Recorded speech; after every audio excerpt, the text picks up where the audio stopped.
Biden will sign the $280 billion Chips and Science Act in the Rose Garden later today.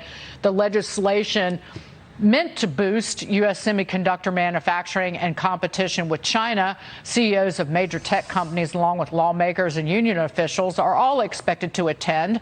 Joining me now, Heritage Foundation President Kevin Roberts. Kevin, you say this legislation is well-intended, but will produce bad outcomes.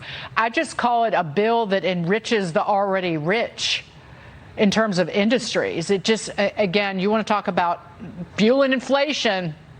Here you have it.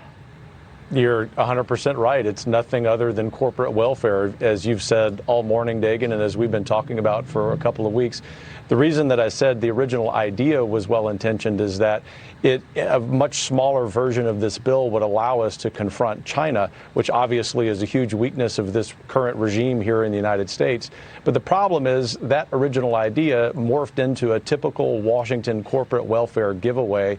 And as you have noted, and we at the Heritage Foundation have really hammered on, there aren't the guardrails that require that investment by the American people to stay in the United States. So the result is, as you know, is that capital is going to move to the communist Chinese area, and there will be factories built with our money, not in the United States, but in China. All the while, these companies making record profits get $280 billion of our taxpayers' money. The 17 Republican senators who voted for this are on the wrong side of it and opened the door to this inflation fighting boondoggle that was, again, just passed out of the Senate. They literally are on the, when you're on the wrong side, if you're a Republican, and Bernie Sanders is on the right side. Bernie Sanders called this corporate extortion, I think, and didn't vote for it.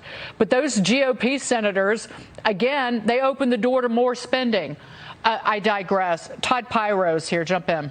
Sir, good talking with you as always. And when we have you on our show, Fox and Friends First, I always ask you about the electoral ramifications of whatever the news of the day that we're talking about is. Today, we all know what the news of the day is, obviously the raid at Mar-a-Lago. You're basically a Republican strategist. You come up with strategies for the Republican Party to win elections. Can the Republicans dual track this? Can they maintain the anger that we've seen over the course of the last 8 hours? Basically, hey, if this can happen to President Trump, it can happen to you, while maintaining that focus going forward from now until November as to, hey, look at your pocketbook, look at your bank account, look at your wallet. You are in really bad shape thanks to the Biden administration. And as a result, for these two reasons, you need to vote Republican in November. That's exactly the framing, Todd. I mean, as we've discussed before, the problem here is not Republican or Democrat. It's us versus them. I can tell you, being a relatively new arrival here in Washington, D.C., that the swamp is as bad, if not worse, than the average American thinks. If that can happen to any former president, regardless of his or her political party, it can happen to us. It can happen to everyone watching or listening to this show. And it is connected, to your point about the fall elections, to the pocketbook issues for this reason.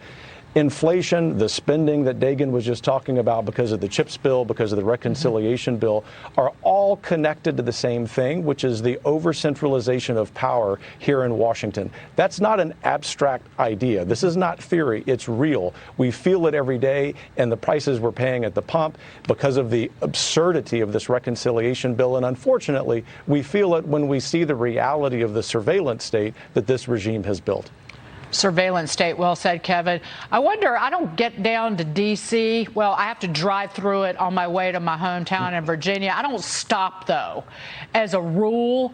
I wonder if the drugstores and the pharmacies sell a special kind of like deodorant that you wear to like repel the stench that sticks to you working around all these grifters and con artists. Well, they need to. This is why my family and I live in Virginia, and I spend no more than 8 consecutive hours in any day here in the swamp. But I will say, just to perhaps inject a little bit of optimism into our conversation, I know, Dagan, you and Todd are both optimists ultimately. We are going to succeed in taking back this country. I am hopeful that the reality of the FBI raiding a former president's home and not even explaining why is a wake-up call to the American people to say, the other side is the side side that wants to let boys play in girls' sports. The other side is the side that wants to spend billions, if not trillions of dollars of your money and make you pay for it through taxation. The other side is the side that wants to look the other way when the Chinese Communist Party threatens an invasion of Taiwan. Our side is the side that wants to completely drain the swamp and give you, the American people, back the country that the Biden regime has taken from us. I'll leave the viewers with this, Kevin, as I say so long to you and thank you.